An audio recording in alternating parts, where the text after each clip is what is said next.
Students, we have already read about the products which we get from plants. Now we will read about the products which we get from animals. Animals have been serving the mankind from a very long time. Animals जो हैं जानवर वो mankind को हम human beings को बहुत लंबे समय से हमारे काम आते रहे हैं. ये बहुत सारी ज़रूरतों को पूरा करते हैं हमारी. Keeping them for certain specific purposes is called domestication. जब हम एनिमल्स को किसी ज़रूरत के लिए रखते हैं, किसी ज़रूरत को पूरी करने के लिए रखते हैं, किसी खास पर्पस से रखते हैं, तो उसे हम कहते हैं डोमेस्टिकेशन. कुछ डोमेस्टिक एनिमल्स हैं काऊ, बफेलो, शीप, गोट, हॉर्स एक्सेट्रा. क्योंकि ये हमारे कुछ ना कुछ काम आते हैं, इसलिए इन्हें डोमेस्टिक एनिमल्स कहा जाता है. एनिमल्स हमारे बहुत काम आते हैं. For example food. Some animals like cows, buffaloes, goats etcetera give us milk. हमें इनसे मिल्क मिलता है. हेंस और डक्स से हमें एग्स मिलते हैं. और हनी बीज यानी मधुमक्खियों से हमें हनी मिलता है, शहद मिलता है. The rearing of honey on a large scale is known as apiculture. जो हनी की यानी शहद की जो खेती की जाती है, रियरिंग की जाती है मधुमक्खियों की बहुत बड़े पैमाने पर, तो उसे कहा जाता है apiculture. Meat of some animals is also used as food. जैसे कि हैन, गोट, लैम, इन सबका मीट भी यूज़ किया जाता है फूड के तौर पर.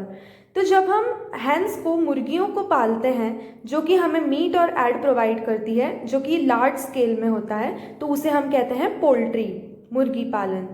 फिश जो है वो भी एक सोर्स ऑफ फूड है. बहुत सारे लोग फिश को भी खाते हैं.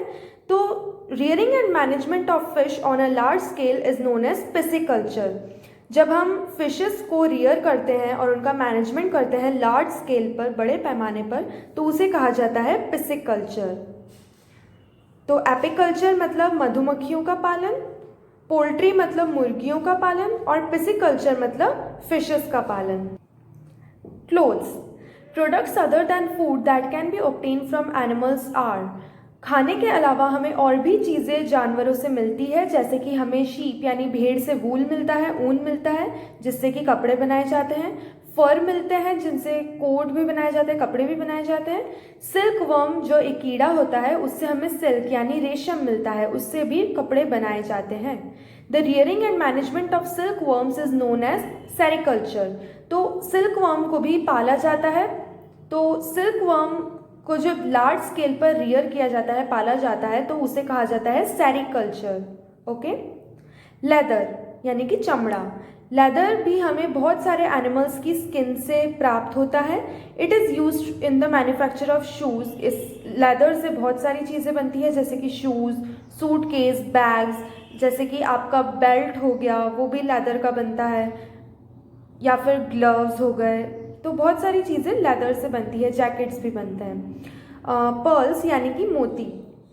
पर्ल्स जो हैं वो ज्वेलरी और ऑर्नामेंट्स में बहुत ज़्यादा यूज़ किए जाते हैं. ये भी हमें एनिमल्स से मिलते हैं. जो ऑयस्टर होता है, ये जो शेल आपको दिख रही है, ये पानी के अंदर होती है, समुद्र के अंदर होती है. इसके अंदर एक एनिमल होता है जिसको ऑयस्टर कहा जाता है. तो वो जो एनिमल होता है वो मोती बनाता है. तो जब ये शेल खुलती है तो हमें मोती मिलता है. तो इससे बहुत सारे ऑर्नामेंट्स और ज्वेलरी बनाई जाती हैं. Entertainment. In circus and zoo animals are kept for the entertainment of the people.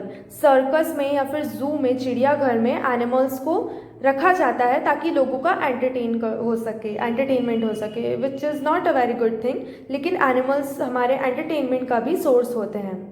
Experiments and research.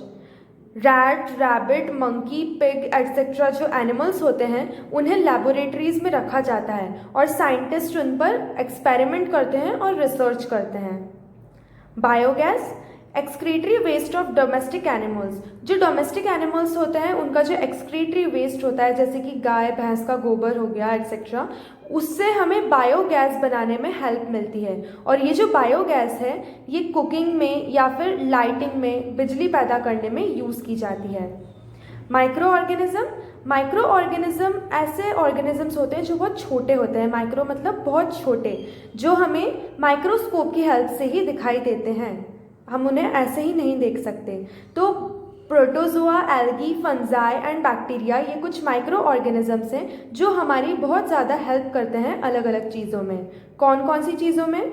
They are helpful in formation of curd, cheese and bread. Curd यानी दही, चीज़ और ब्रेड बनाने के लिए हमें माइक्रो ऑर्गेनिजम्स की help लेनी होती है, वो हमारी हेल्प करते हैं। They are used in making vinegar and alcohol. Vinegar यानी सिरका और अल्कोहल बनाने में भी माइक्रो ऑर्गेनिजम्स का यूज़ किया जाता है। जो प्लांट्स और एनिमल्स मर जाते हैं उनको डिकम्पोज करने के लिए, उनको साफ करने के लिए भी माइक्रो ऑर्गेनिजम्स बहुत इंपॉर्टेंट होते हैं। इसका मतलब वो हमारे एनवायरनमेंट को भी क्लीन रखते हैं। They are used in producing medicine and vaccine. जितनी भी दवाइयाँ होती है या जितने भी टीके होते हैं, इंजेक्शंस होते हैं, उनको बनाने में भी माइक्रो ऑर्गेनिजम्स का बहुत ज़्यादा यूज़ किया जाता है। Hence we can see that man is completely depended on the environment. तो इस तरीके से जो इंसान है वो एनवायरनमेंट पे पूरी तरह से डिपेंडेड है, भले ही वो प्लांट्स हो, एनिमल्स हो या फिर माइक्रो ऑर्गेनिजम्स हो, उसके उन सब के बिना इंसानों का काम नहीं चल सकता। स्टिल इट इज़ सरप्राइजिंग, फिर भी ये बहुत आश्चर्य की बात है कि इंसान अपने लालच के लिए, अपने लालच को पूरा करने के लिए एनवायरनमेंट को ख़राब करता जा रहा है, एनवायरनमेंट की चीज़ों को बिना सोचे समझे यूज़ करता जा रहा है और उसके रिजल्ट के बारे में भी नहीं सोच रहा है कि इससे आने वाले समय में क्या नुकसान हो सकते हैं। तो इंसानों को ये रियलाइज़ होना चाहिए कि उनकी रिस्पॉन्सिबिलिटीज़ क्या है, उनका कर्तव्य क्या है और एनवायरनमेंट की देखभाल करनी चाहिए। Exercise, answer the following questions. ये जो क्वेश्चंस हैं इन्हें आपको अपनी कॉपी में कंप्लीट करने हैं। Fill in the blanks. We depend on dash and dash components of the environment. Environment के कौन कौन से कंपोनेंट्स पे हम डिपेंड करते हैं? Biotic and abiotic, living and non living. Plants are called dash as they can prepare their dash. Plants को हम प्रोड्यूसर्स भी कहते हैं क्योंकि वो अपना खाना खुद बनाते हैं, food. We extract edible oils from dash और डैश। हम जो खाने में यूज़ किया जाने वाला जो तेल होता है वो किससे निकालते हैं? ग्राउंडनट, मूंगफली और soybean.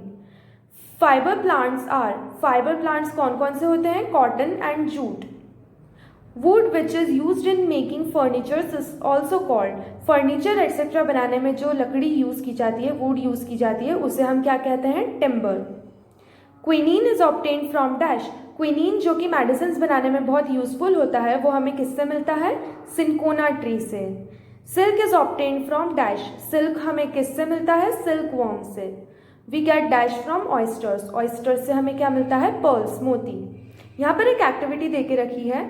Think of your daily routine and list the activities in which you have used any plant और एनिमल। आप रोज रोज जो भी काम करते हैं, जो कुछ भी एक्टिविटी आप करते हैं, उसमें आप प्लांट्स का और एनिमल्स का क्या यूज़ करते हैं वो आपको लिखना है।